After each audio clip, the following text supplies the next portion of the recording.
Good morning everyone. আর আজকে হচ্ছে রবিবার, মানে মাটন খাওয়ার দিন। Good morning everyone. কি হলো? এখন আমাকে বলছি কি বলবো। হ্যাঁ কি বলবো আমি বলছি। কালকে গাড়ি থেকে রাজদাকে নামিয়েছি মানকুণ্ডু স্টেশনে।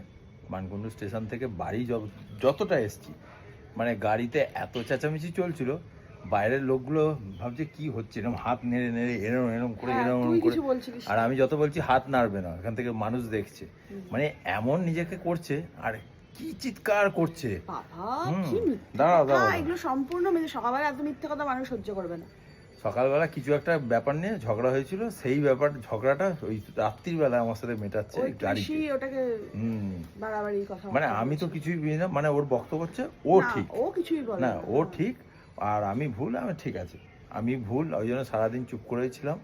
তারপরে আমি চিন্তা করলাম যে ফালতু বুঝিয়ে লাভ নেই, আমার বাবা আছে, বাবা শুনবে। হ্যাঁ, কারণ এ কি বলতো, এ হচ্ছে মানে আমাকে যদি ভুল বলে, মানে ভুল তো ভুল, কোনোদিন ওটা স্বীকার করে না। আর আমি যদি ভুলও না এটা করি, যখন এই একটা আঙুল অন্যের দিকে তাকানো হয়, বাদ বাকি চারটে আঙুল নিজের দিকে থাকে। আমি যখন দেখি যে আমি ঠিক, আমি তখনই কিন্তু মানে গলা উঁচিয়েই বলি যে হ্যাঁ এটা ঠিক। আর যখন দেখি যে আমি এই ব্যাপারটা জানি না বা ভুল, আমি তখন চুপ করে থাকি, আমি ওখানে ব্যাপারে একটা কথাও বলি না।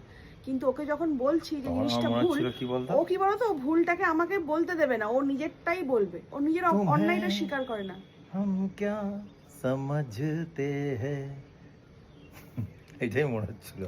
বোকা বোকা। যাই হোক, যা ব্যাপারটা হচ্ছে কি বলতো, হয়তো আমারই দোষ, কোনো ওর দোকানের কোনো কিছু বিজনেসের ব্যাপারে আমি একটু মানে হয়তো ভুল ইনফরমেশন দিয়েছি তোমাদেরই, এই সেই নিয়ে আমি হয়েছে পাশ থেকে ঝগড়া। বলছি যে এটা ভুল, এটা ভুল না, ও বলতে থাকবে, তার ওপর দিয়ে কথা বলবে। ওপরে বাবা আছে, তো বাবাও তো দেখে যে বউটা তো ভুল কথা বলছে না, তুই বউয়ের কথাটা শোন। বাবা হ্যাঁ, দেখছি বাবা তোলফাড়ে হয়ে পার্সিয়ালিটি যাচ্ছে। কথা বলছে। বাবার আর না, আমি আর প্রমোশন করবো না, লোককে সবসময় বাবার ফলোয়ার্স অনেক বেড়েছে, আর করবো না। তুই কর এবার।